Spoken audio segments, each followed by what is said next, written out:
yang elektrik banyak tiga satu kawasan siang, dalam kawasan pasar malam. Dengan berkandang kita, pasti mengajukan untuk pasar malam dengan arah mencarikan pasar. Dari segi maintenance sebenarnya kepada sini Maintenance tu pasti. Kami ada buat maintenance elektrik apa semua kami akan buat maintenance. Satu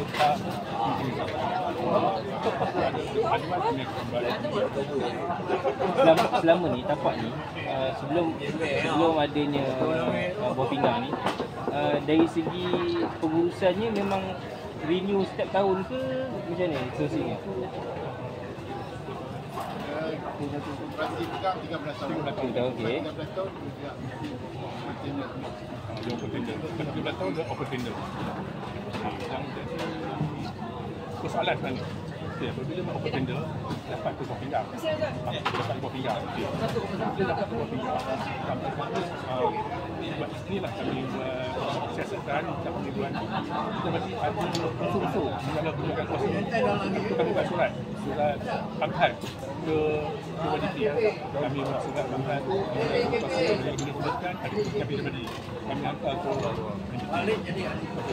dia ni mungkin itu tak salah kenapa dibatalkan kan? Tak salah kenapa dibatalkan buah pinggang ni. Mana itu salah kan?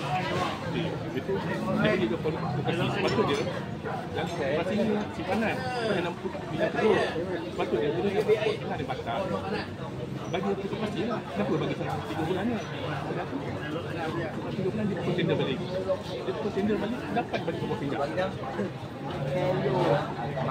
Selama ni dia pertama dulu dia dapat buah pinggang kami tengok siasat macam pada usul lah usul menyalahguna kuasa sebab dia macam yang Widi cakap tu kursi dia usul 3 ni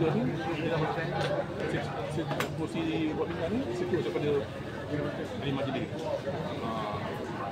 apa ni selama ni open tender tu tak ada tak berlaku masa tempoh tu sebelum tempoh 13 tahun tu tempoh 13 tahun tak ada tender memang MPT serah sepenuhnya pada koperasi.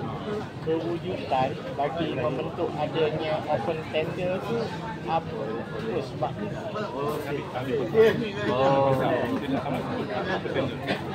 tender tu yang dapat dia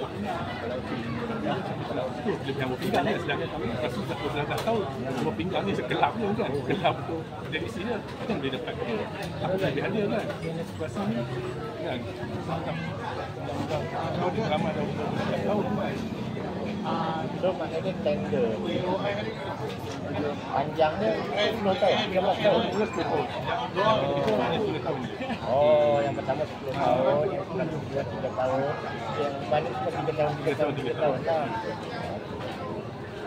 Tapi selama tempoh 13 tahun tu MPT tak pernah kacau lah kalau kacau sebab tender 12 tahun dia tak nak kacau maknanya semua pengurusan sampah semua bawa koperasi yang pengurusan kami belanjaan 4,800 sebulan untuk sampah saja 53 tahun untuk urusan sampah saja tak ada masalah urusan memang tak ada masalah ada apa ni yuran yang dikenakan kepada peniaga ni untuk koperasi yuran ataupun bayaran kebersihan itu lesen bulanan je lesen tahunan je saya pakai demo setahun sekali untuk MPT itu macam biasa ini macam biasa okey ada yuran apa dia tak ada kutip hari-hari tapak tak ada hari-hari ada semua lesen tahunan lesen okey tahun ada kami pastikan kena ada lesen peningkat hari berapa baru duduk pada mejanya satu tapak yang ni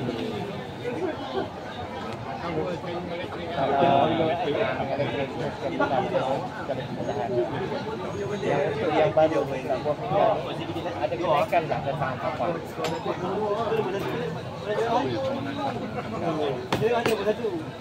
pun nak adjust syarat okey lagi nama penuh